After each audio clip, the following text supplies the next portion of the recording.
I'm absolutely besotted with all fish. So I feel if we're going to take a fish from the ocean, I have to get the most value out of him. And to do that, I need to look after him the best and really ensure that the quality is perfect so that people down the line can appreciate it. This is Fishtales, a seafood podcast. I'm John Susman. South Africa is a unique and special place. With over 10,000 marine species along some 3,500 kilometres of coastline, it's home to some of the largest single species fisheries in the world. South African hake is the fish inside the batter of 1 in 4 fish and chip orders worldwide.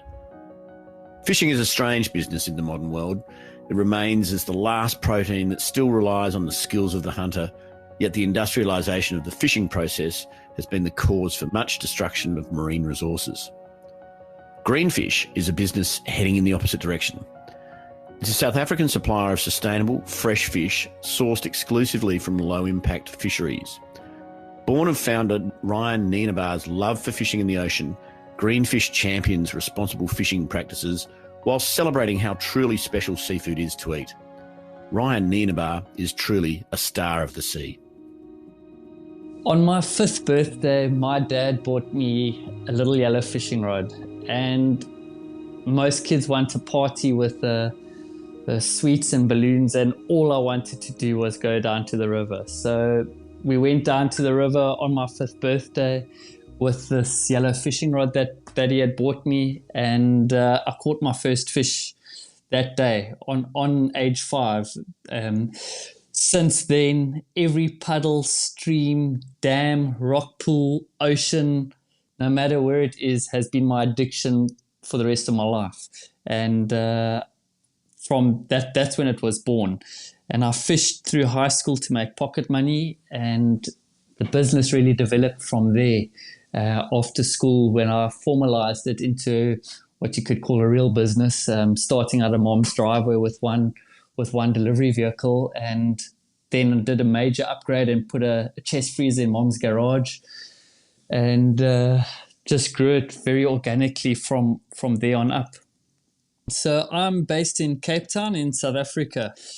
So I'm the founding member of a company called Greenfish. I grew up as a line fisherman here on the West Coast, and spent most of my youth catching fish on the southern tip of Africa in Cape Agulhas, where we formed a love for the ocean with my brother and myself.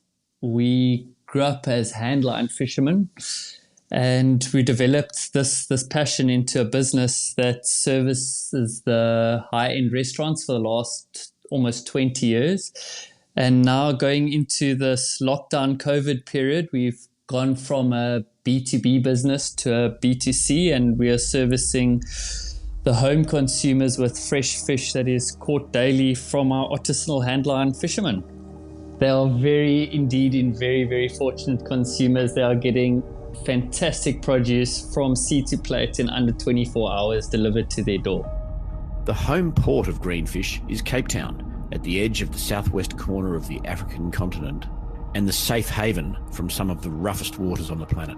We are very blessed with our geographic location. We obviously, being the southern tip of Africa, we get the cold water funneling down the west coast in the Benguela current, and we get the hot water funneling down the east coast, which is the Mozambique current, and this forms a melting pot of sea life off of Cape Point. So we get all our nutrient-rich bait fish from the cold water and all our predator fish from the hot water, and it just becomes a feeding frenzy.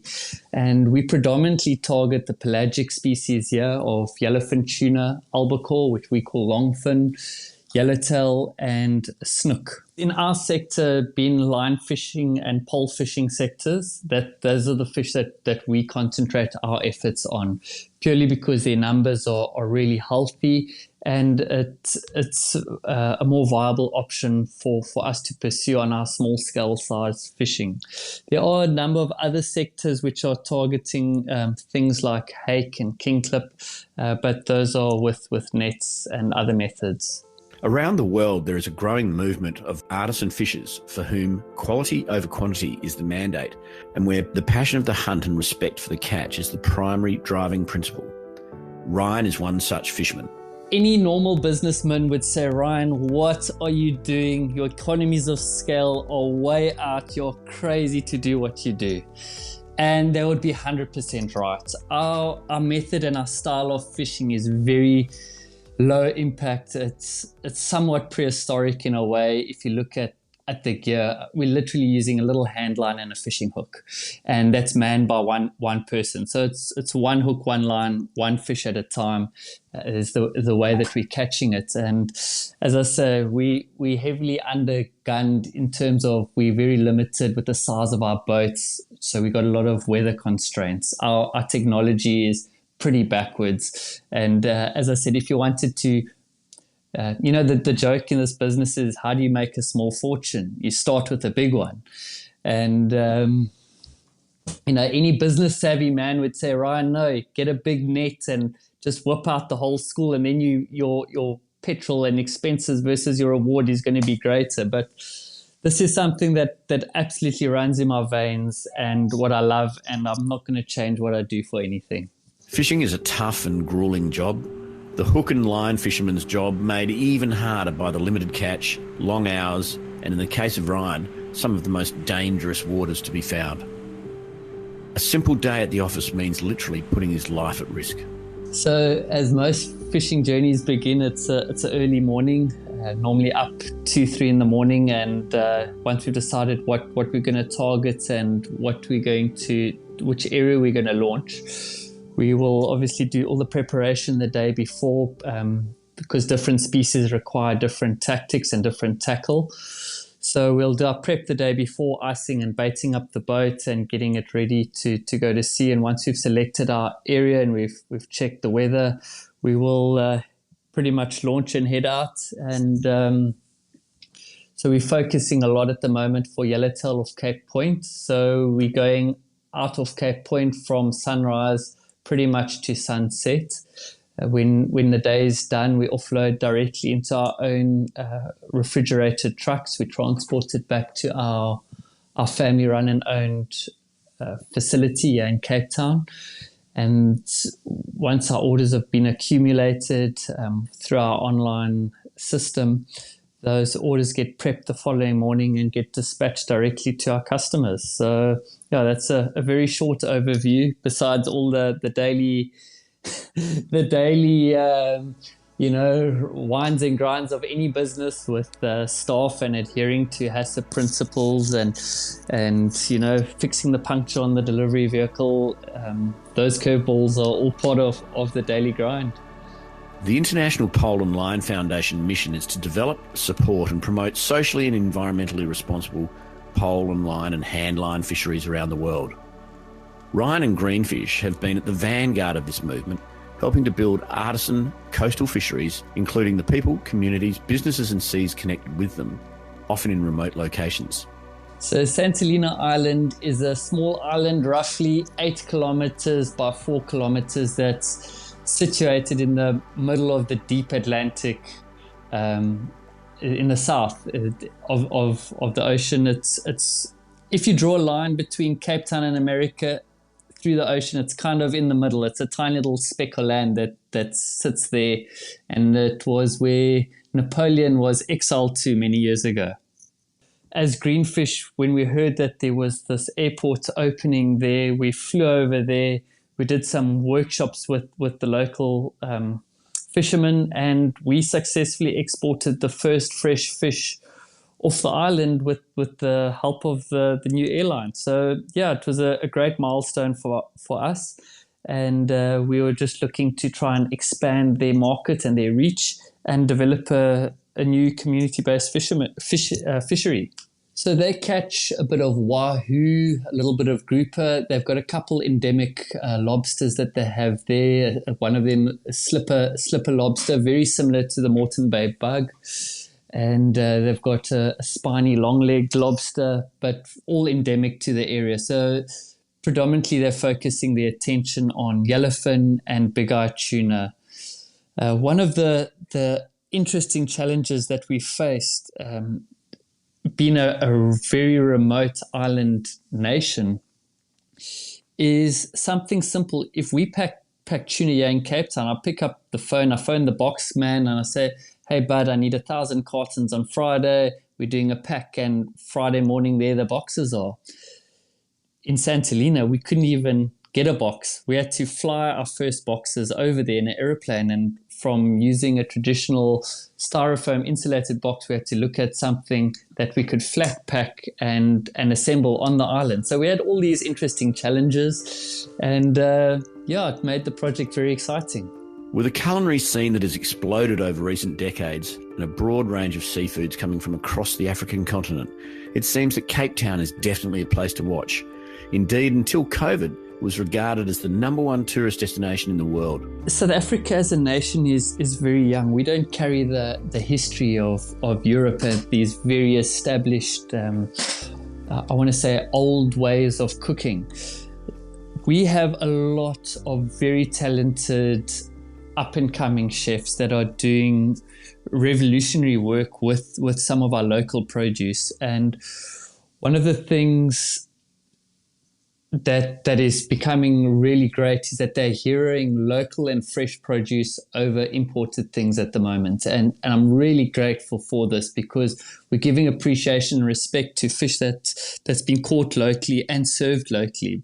So Cape Town, being one of those magical tourist destinations that we are fortunate enough to live in, draws a huge number of tourists every year. So we've got a real good foodie following in Cape Town with tourism and our local trendsetters.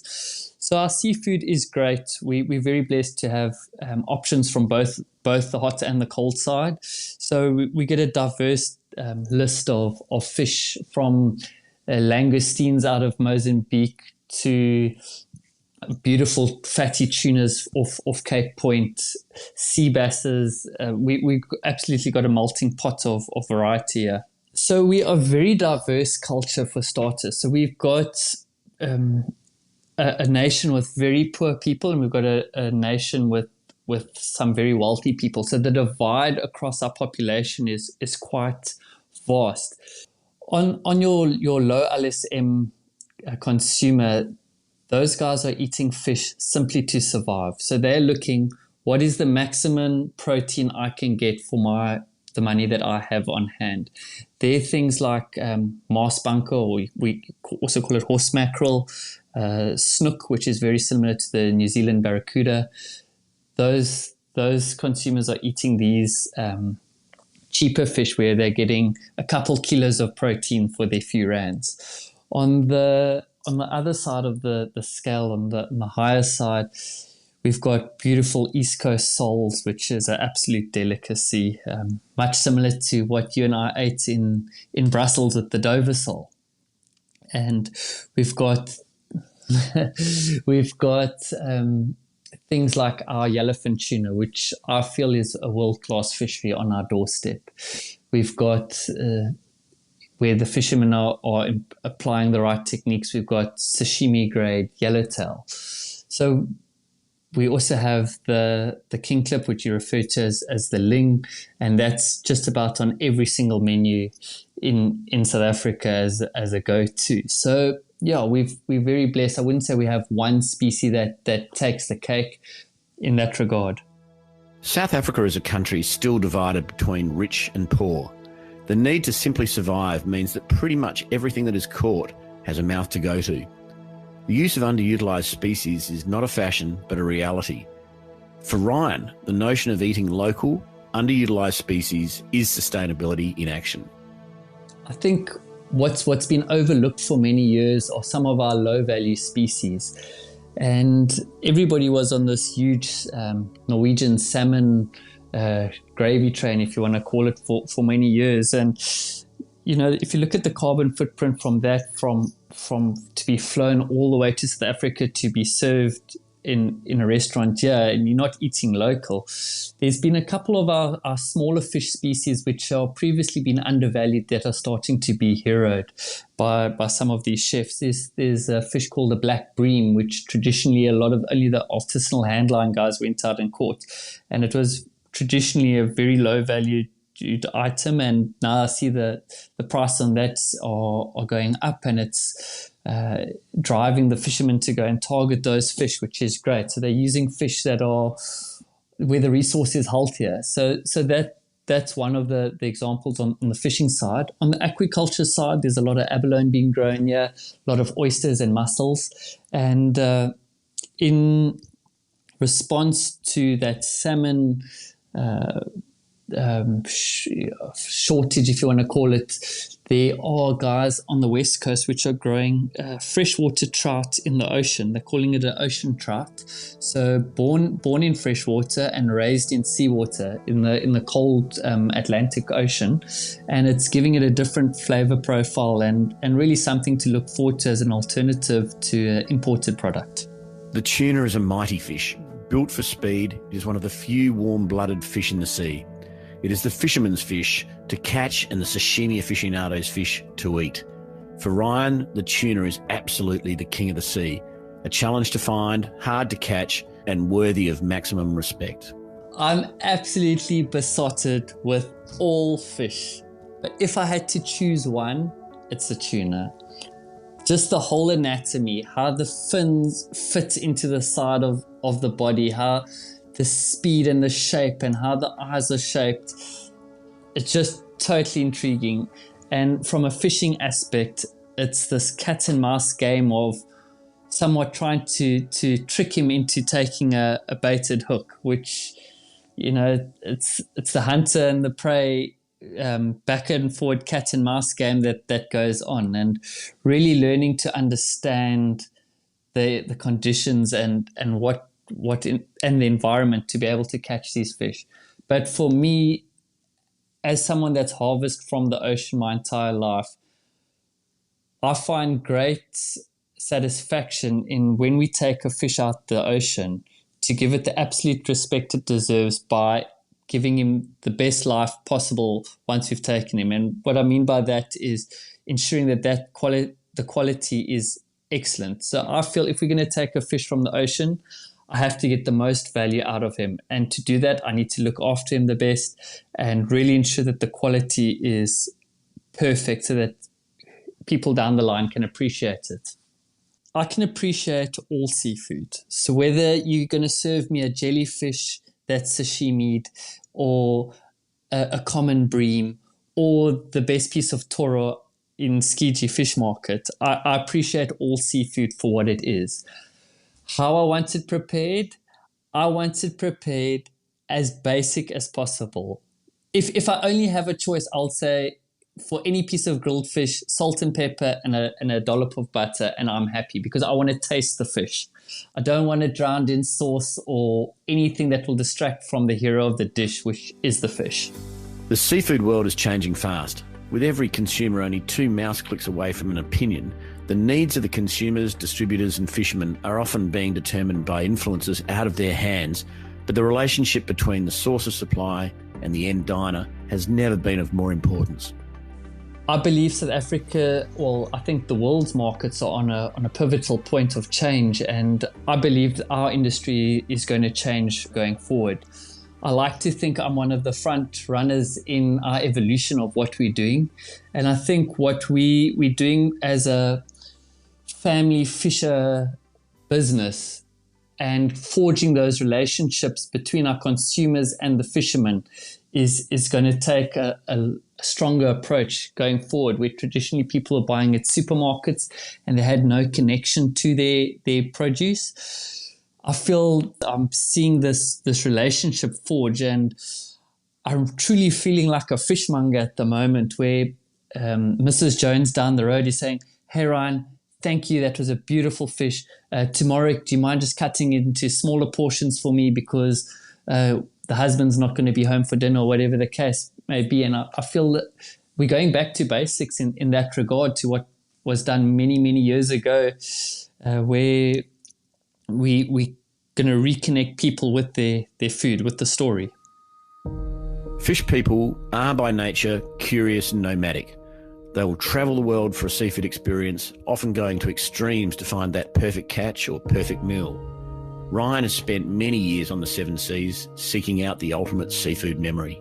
one of the most humbling experiences that I've ever had. I was in Thailand visiting some mussel and prawn farms, and the people invited me into their home for lunch, and this house was on stilts in the middle of this bay, and they prepared a barramundi for me, steamed, and we ate this. My wife and I ate this traditional fish that they had steamed, and I still remember the flavors, the look in that lady's face when we ate this fish, and I felt so embarrassed because this fairly humbled family that's invited us into their house, and I couldn't finish all the food that they had provided for us, and I felt so embarrassed for not finishing this meal because it was simply too much.